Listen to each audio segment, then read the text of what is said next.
pam, pam, pam, pim.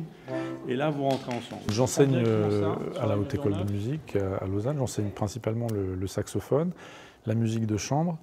Et j'encadre aussi les ateliers de musique contemporaine, notamment avec une collaboration régulière avec le Théâtre 221, où je propose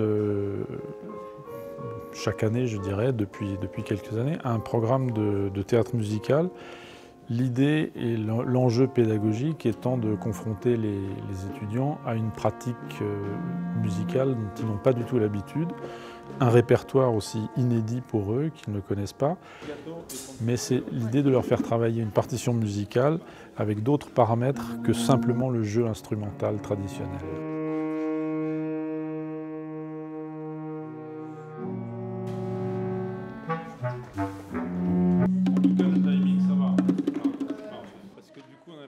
Le point de départ, c'est cette partition très originale de Mauricio Kagel, en fait, qui a proposé une musique pour accompagner des numéros de cirque, quels qu'ils soient. Donc, dans le cadre de l'école, j'ai pensé que c'était intéressant de, évidemment, confronter les musiciens à cette partition qui est très difficile, mais de le faire justement en collaboration avec l'école de cirque, c'est-à-dire aussi avec des étudiants circassiens qui vont proposer justement des numéros au choix sur cette musique.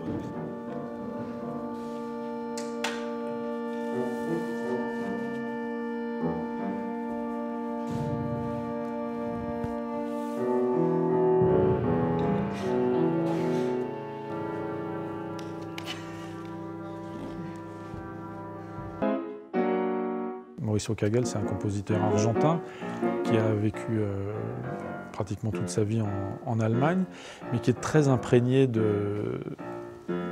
je dirais, de la culture argentine, pas seulement le tango, mais de la mixité qu'il y a dans la musique sud-américaine en général.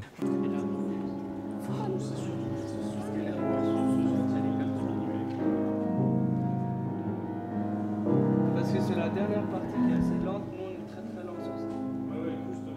Il explique en fait qu'il a voulu, qu'il était un peu lassé par rapport à la musique de cirque traditionnelle qui est très attendue et qui souligne toujours les gestes.